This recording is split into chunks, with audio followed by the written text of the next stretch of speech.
यह कथा का संकल्प ही है बाबा श्री खाटू श्याम जी का मंदिर बनना।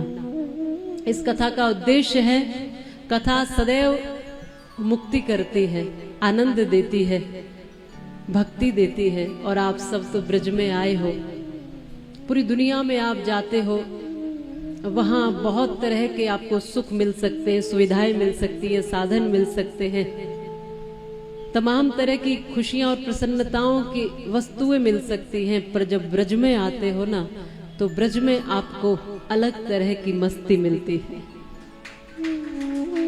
जब भी आप वृंदावन आओगे, जब भी बिहारी जी आओगे, जब भी मोर मुकुटवारे का दर्शन करोगे, जब भी सावरे का दर्शन करोगे, आपके हृदय में पवित्रता जगेगी, आपके हृदय में प्रेम जगेगा। इस भूमि में कुछ ऐसा है कि यहाँ आकर आप कठोर नहीं रह सकते हो, यहाँ आकर आप कड़वे नहीं रह सकते हो, यहाँ आकर आपकी वाणी असत्य नहीं कह सकती, कटु नहीं कह सकती। यहाँ आकर आपकी वाणी यदि कहेगी तो राधे राधे ही कहेगी।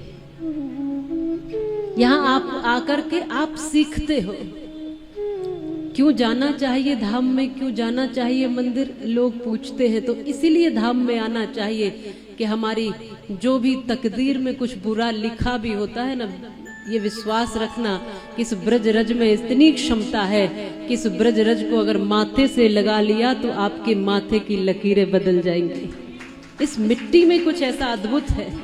कहीं पर भी ऐसा नहीं है कि किसी एक स्थान पर आप ब्रज के किसी कोने में चले जाना, पूरे ब्रज में हमारे श्री ठाकुर जी ने, कन्हैया जी ने, बाल कृष्ण लाल ने पूरे ब्रज में लीलाएं की हैं।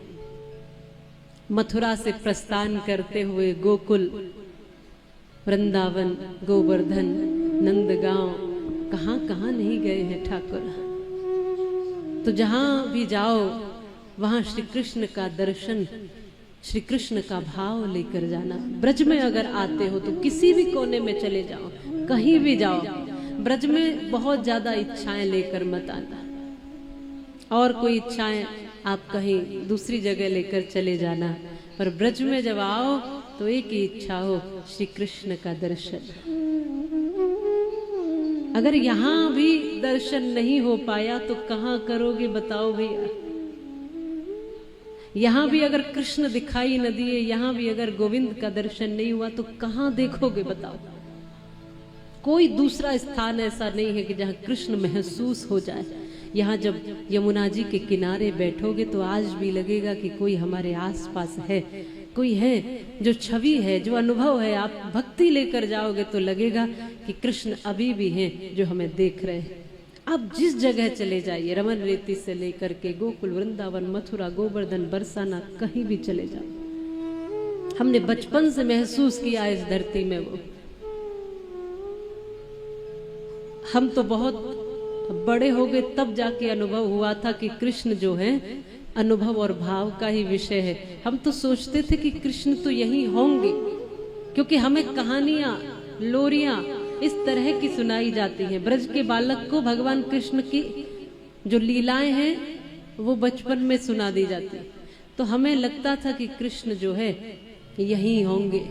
मथुरा में आए तो लगा कि मथुरा से गोकुल गए होंगे, गोकुल में देखा तो सोचते थे वृंदावन में होंगे। उनकी लीलाएं भरी पड़ी है वृंदावन, मथुरा, गोकुल, सब जगह की।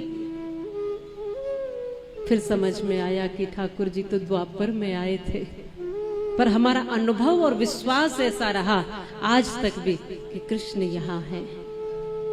अगर आपका अनुभव आप जानो, आप क्या लेकर आते हो, क्या सोच कर आते हो। हम इसलिए बाबा श्याम का धाम बना रहे हैं कि देखो, आपको अगर कोई और चीज चाहिए, धन चाहिए, संपत्ति चाहिए, दुखों से निवृत्ति चाहिए और तमाम तरह की चीजें चाहिए होती है जीवन के लिए, जरूरी है। बाबा तो नहीं होना, तो चाहिए तो सब कुछ, तो वो बाबा श्याम से मांग लो।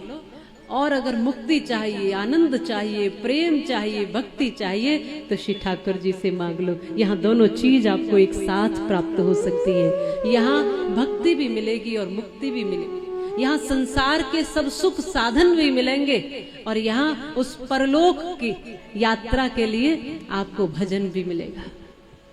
सब कुछ है यहाँ पे। ऐसी कोई चीज नहीं जो आपको ब्रज में न मिले। खाली आप यहाँ से लौटोगे नहीं कभी भी। आप जब आओगे, चाहे तुम खाली आ सकते हो, लेकिन यहाँ से जाओगे तो तुम खाली नहीं जा सकते। ये हमारा विश्वास है।